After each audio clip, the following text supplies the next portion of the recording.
Once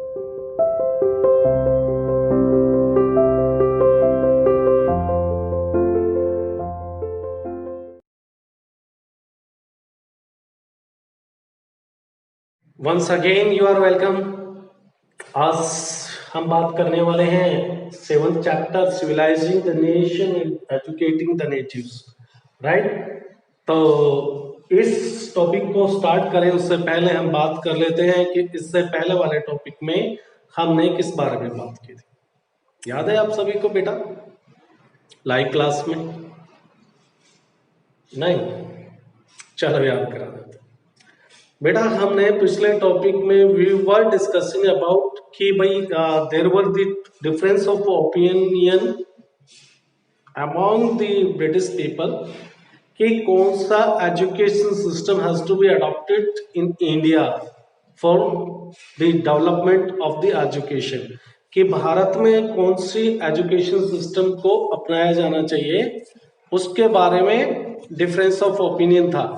किस तरह से कि एक तरफ कुछ इंग्लिशमैन थे जो वो उस फेवर में थे कि भारत के अंदर भारत की जो एजुकेशन है, कल्चर है, उस लैंग्वेज में जो भारत की लैंग्वेज जैसे संस्कृत और यहाँ की अरबियन या पर्शियन, मैं पूरे बृहत्तर भारत ग्रेटर इंडिया की बात कर रहा हूँ, जब अफगानिस्तान और आपका इंडिया पाकिस्तान सब एक थे, ठीक है ना। तो वो बात कर रहे थे क्या अरबियन, संस्कृत और जो भी भारत की भाषाएं हैं उनके अंदर education system should be continue और we should transform the system which is prevalent in the European country, यानी कि इंग्लिश को इनका माध्यम बनाया जाए एजुकेशन को या इनकी क्षेत्रीय लैंग्वेज को। कुछ इसके फेवर में थे कि इनकी रीजनल लैंग्वेज में एजुकेशन शुड बी गिवन।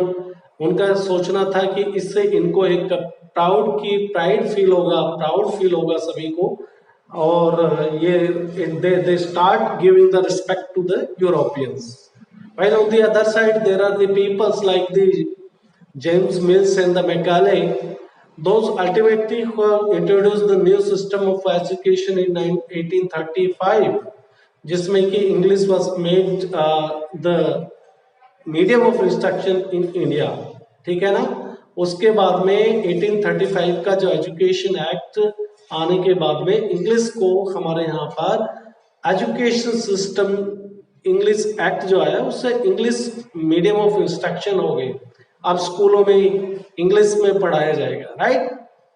तो ये तो सब हम बात कर रहे हैं पुरानी, जो कि आपकी लाइव क्लास में और इससे पहले जो वीडियो बेस है उसके अंदर हमने बात की थी, राइट। और आज हम बात करते हैं कि education and the commerce, education for commerce, right, कि कॉमर्स मतलब ट्रेड, बिजनेस, ठीक है। इसके बारे में शिक्षा, कौन सी शिक्षा होनी चाहिए, किस तरह की शिक्षा होनी चाहिए, इसके ऊपर हम बात कर रहे हैं। Now the British people have started saying कि भाई एजुकेशन जो है आपको, हम जो यूरोपियन एजुकेशन सिस्टम जो आपको हम लागू करने जा रहे हैं भारत के लिए, that is more important for you people, यानी कि भारतीयों के लिए। उनका कहना था कि आप अब यूरोपियन के साथ यूरोपियन कल्चर को सीखोगे, उनके ट्रेडिशन को सीखोगे, भारत के अंदर यूरोपियन ट्रेड एस्टेब्लिश होगा, उससे you will also be benefited from that, right. और इसके साथ में आप ट्रेड का आना जाना होगा तो आपके पास में यूरोप से, ब्रिटेन से चीजें आएंगी, सामान आएंगी, and that you will enjoy that material. ये था कहना ब्रिटेन से, ठीक है ना। तो in 1854 the court of the directors of the East India Company, ये डायरेक्टर जो है कोर्ट है, court of the director of East India Company, ये कहां पर बैठे हुए? ब्रिटेन में। ब्रिटिश ईस्ट इंडिया कंपनी भारत में काम कर रही है, but the court of the directors are sitting there in Britain, और उनका जो प्रेसिडेंट है that also sits in Britain, ये ध्यान रखना है।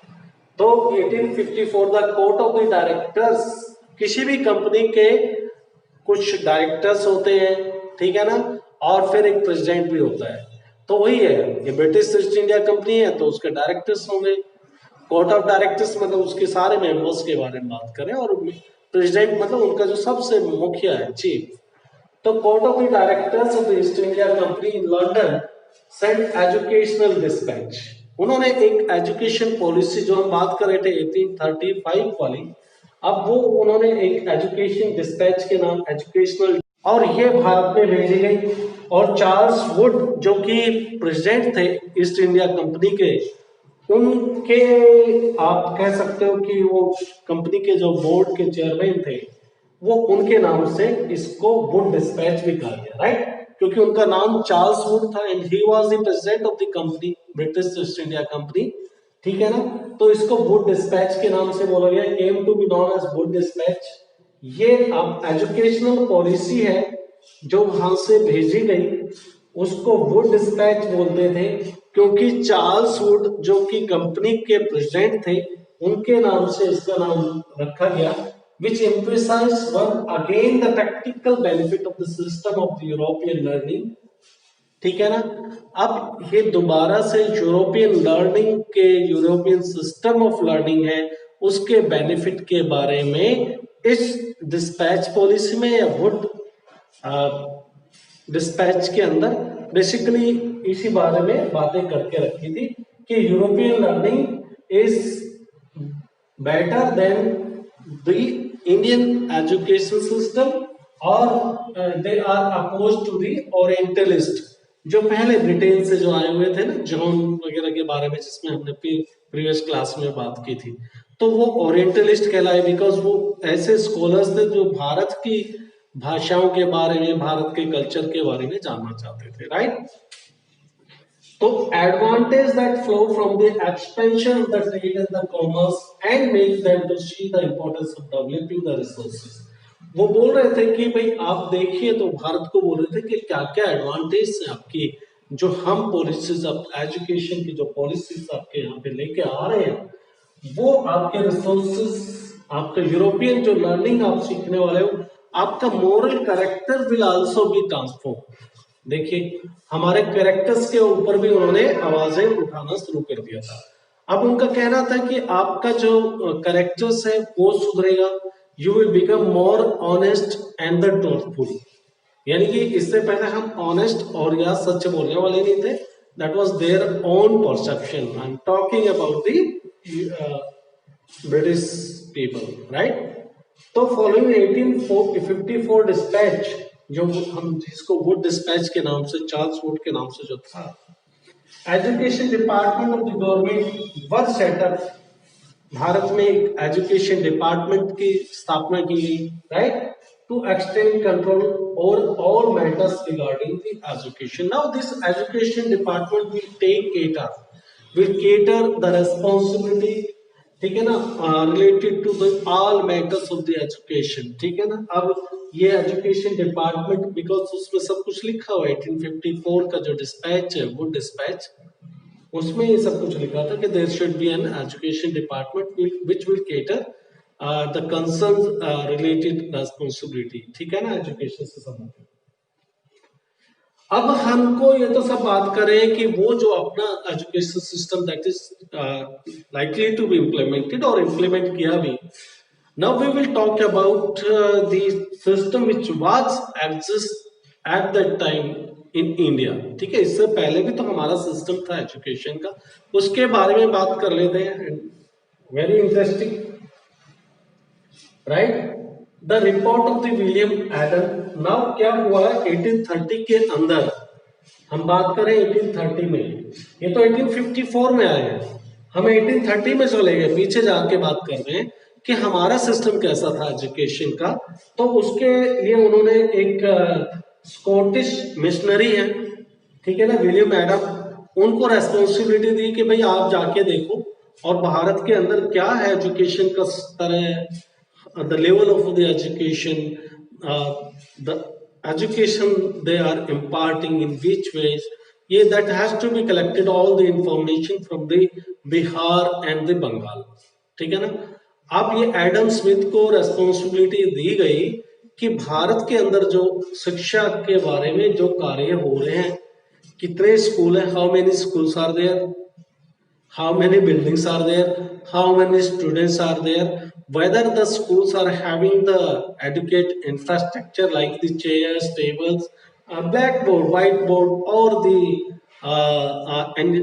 defined curriculum, कोई curriculum है, subjects है, is there examinations held every year, क्या वो हर साल एग्जाम्स होते हैं, क्या what is the structure of the fee, that all information has to be gathered, has to be collected by the Adam Smith, right, William Adam, a Scottish missionary, और वो सारी information that report has to be submitted to the British East India Company, right. एक report बनानी थी Adam को, William Adam को, कि भारत में स्कूल शिक्षा नीति किस तरह की है, 1830 की मैं बात कर रहा हूं, ये वुड्स डिस्पैच आने से पहले की, और यहाँ पर स्कूल के अंदर क्या इंफ्रास्ट्रक्चर है, क्या टीचर है, क्या बच्चे स्कूल में पढ़ते हैं, बच्चे का क्या यूनिफॉर्म में आते हैं, उनके बैठने का बंदोबस्त है, क्या फीस देते हैं, क्या एनुअल एग्जाम्स होते हैं, ये सारी रिपोर्ट्स उनको बना के देनी थी। कितने स्कूल्स हैं, तो Adam Smith, Scottish missionary to the district of the Bengal and the Bihar and asked by the company to report on the progress of the education in vernacular schools। Vernacular मतलब जो लोकल लैंग्वेज में जो शिक्षा देते हैं, vernacular मतलब समझ गए ना, अपनी रीजनल भाषा में जो स्कूल्स है उनके बारे में इंफॉर्मेशन कलेक्ट करनी थी। स्कॉटिश मिशनरी उनको ये रिपोर्ट देनी थी। Adam found that there were over 1 lakh पाठशालास इन बंगाल एंड बिहार। अब एडम पूरा घूमने लगा बंगाल और बिहार के अंदर। Ultimately, he reached at the conclusion that approximately there are the 1 lakh पाठशालास, पाठशाला मतलब स्कूल है, 1 लाख पाठशाला है, और हर स्कूल के अंदर there are 20 students on an average, right, के 20 के लगभग स्टूडेंट हर पाठशाला में है। तो इस हिसाब से, उनके हिसाब से 20 लाख के लगभग स्टूडेंट्स हुए बिहार और बंगाल डिस्ट्रिक्ट के अंदर। उन्होंने जैसा कि अपनी इंफॉर्मेशन रिपोर्ट जो गैदर की, कलेक्ट की, उसमें जो इंफॉर्मेशन देगी। अब उनसे ये भी पूछा गया था कि भाई स्कूल के अंदर क्या है, इंफ्रास्ट्रक्चर इज देयर, कोई बैठने का sitting arrangement is there, separate building is there, तो he found that there is no building is there, ठीक है ना, कोई सेपरेट बिल्डिंग नहीं है। तो कहां पर बैठते हैं, कहीं भी पेड़ के नीचे बैठ जाते हैं। इज देयर एनी टीचर, हाँ गुरु है। इज देयर रेगुलर क्लासेस, नहीं ऐसा कुछ नहीं है, रेगुलर क्लासेस कुछ नहीं होती है, जब भी टाइम मिल जाता है तब गुरुजी पढ़ा देते हैं। इज देयर एनी फिक्स फी, ना कोई फिक्स फी नहीं है, गरीबों से कम ले लेते थे, अमीरों से ज्यादा ले लेते थे। Is there any annual examination, no कोई एनुअल एग्जामिनेशन नहीं था। Is there any text books, fix syllabus, no syllabus कुछ नहीं था। तो ये सारी की सारी इंफॉर्मेशन विलियम एडम ने सारी की सारी सबमिट कर दी कि भाई ऐसा कुछ नहीं है, कोई ऐसा नहीं है। और ये सिस्टम अच्छा है उनके लिए। क्यों अच्छा है भारतीयों के लिए? बिकॉज अगर वो रेगुलर क्लासेस लगाएंगे तो हार्वेस्टिंग के टाइम पे बच्चों को स्कूल की बजाय उनको अपने पेरेंट्स की मदद करनी है, and they will not be able to help their parents out during the harvesting season. तो उनको लगा कि सब कुछ ठीक है जो भी है, लेकिन है ऐसा। The system of education was flexible का मतलब no fixed fee, no printed books, no separate building, benches नहीं है, blackboard नहीं है, right? Local language में दे रहे हैं। The institution was set up by wealthy people, जितने भी स्कूल है wealthy people या local community ने अपने आप institutions को set up किया हुआ है। System of education flexible है, and the Adam discovered that the flexible system was suited to the local needs। ये जो सिस्टम है वो लोकल नीड्स के हिसाब से ऐसा ही चाहिए भाई भारत में। जैसे कि एग्जांपल दिया उन्होंने कि classes were held not held during the harvesting season. Okay, बड़ी अच्छी बात है, इतना तो पता लगा कम से कम। एडम स्मिथ ने इतना मेहनत तो की इंडिया के बारे में जानने में। Now we will talk about the new routine, new rules. अब 1854 के अंदर the new education policy has come into place, ठीक है ना। अब उसके हिसाब से क्या था, मिड 18th सेंचुरी की बात करें 1854, तो वही उस पीरियड में company was concerns with the primary and the higher education, Initially, the company has focused on the primary as well as on the higher education system. ठीक है ना, फिर बाद में नीचे की तरफ भी आएंगे, सोचेंगे वो जो गांव में स्कूल चल रहे हैं उनके बारे में भी सोचेंगे जो पेड़ के नीचे चल रहे हैं. In 1884, the company decided to improve the system of vernacular education. अब कंपनी ने डिसाइड किया कि भाई ये सिस्टम है that has to be improved. इसको तो system has to be transformed. Vernacular language में ये काम नहीं चलने वाला है. Teaching was new based on the text books. अब इनके पास में टेक्स्ट बुक्स होंगी, फिक्स सिलेबस होगा, कुछ फीस दी जाएंगी, बैठने के लिए पाठशालाएं होंगे, गुरु रेगुलर क्लासेस लेंगे गुरुजी.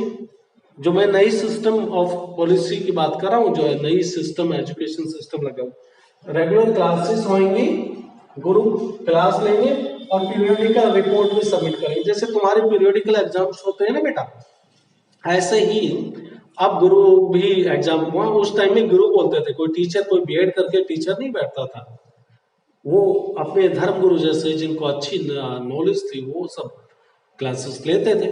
तो गुरु को बोला गया रेगुलर क्लास लीजिए, आप पीरियोडिकल एग्जाम्स भी लीजिए, एनुअल एग्जामिनेशंस भी होंगे, फीस भी देंगे सब.